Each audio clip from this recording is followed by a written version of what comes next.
Hey guys, Zen here, and today I wanted to bring you guys 3 updates that may be coming to Rainbow Six Siege very soon. Now these changes should not be confused with the mid-season reinforcements, as Ubisoft announced a while back that they will no longer be doing that ritual in favor of the Pro League. These changes, however, come from the last TTS as well as a recent Ubi blog that was posted. But starting off with the first change, and it's that Ying is finally getting a buff. But not only her, it looks like a few LMGs are getting a similar buff by getting their damage increased. So during the last TTS where Ubisoft was testing the latest nerfs to Lion, there were some changes made to a few operators and their guns that no one really knew about. A Reddit user known as Steel actually uncovered some of these findings and posted them on the internet for all of us. So it looks like Ying's LMG is getting a damage buff from 34 up to 43. Capitão's LMG is getting an even crazier buff from 34 to 48, which is 14 points of damage, making it exactly as much damage as his main assault rifle, so that should be absolutely insane. And Zophia's LMG is getting a buff from 32 damage to 49. Now, this says to me that Ubisoft is really looking to usher in an LMG meta. At this point, LMGs are a niche in the game, and only a small subset of players actually use them on a regular basis. Other than the strange mobility stat, LMGs are a pretty solid option, and I know a lot of people love using Finka LMG, and there are even some Zofia LMG mains out there that will definitely appreciate this change. For me, I'm easily most excited about the change to Ying because I've always felt that her LMG was the main thing holding her back. Now with a damage stat of 43,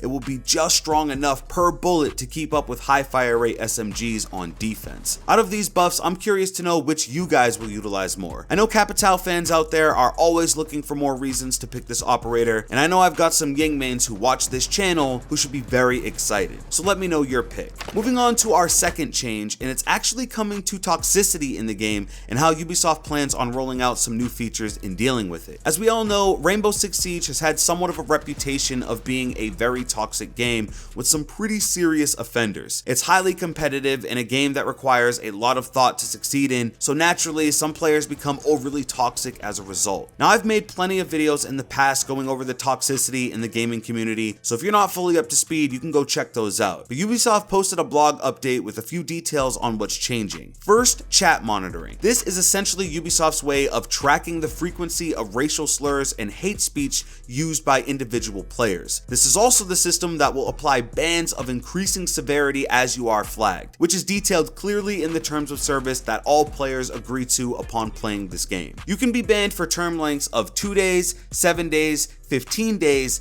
and permanently. It should also be noted you can be instantly banned permanently, skipping the other tiers. Based on how serious your offense and how frequent, you may never be able to play Rainbow Six Siege again on that account. So make sure it's really worth it before you start getting super toxic in game. They're also introducing a mute chat feature on PC that will allow users to individually mute players in text chat so you won't see their messages. You'll also have the ability to customize your experience by muting some on voice, some on text, and neither should you choose not to at all. I know this is something the community has been asking for, so this is a very welcome change. Finally, they're looking at chat filtering. This will automatically flag a word or phrase that may be deemed toxic and hide it from chat, as well as notify the offender of the action. This will better filter the chat on PC so those words can't even be seen. Altogether, these changes coming to Toxicity make a lot of sense to me and should clean up the online experience as a whole. The best part is that with a lot of this, Ubisoft is giving us, the player,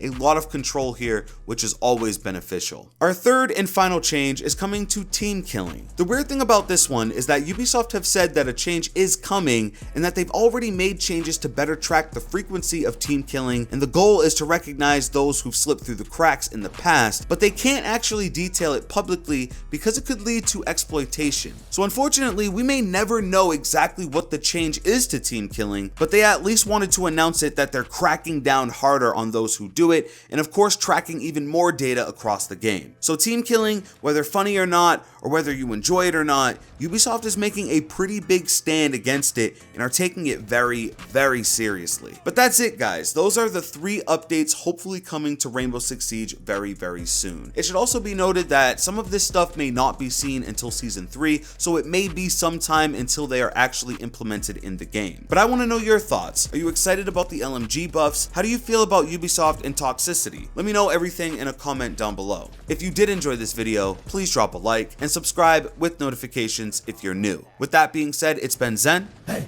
I'm out.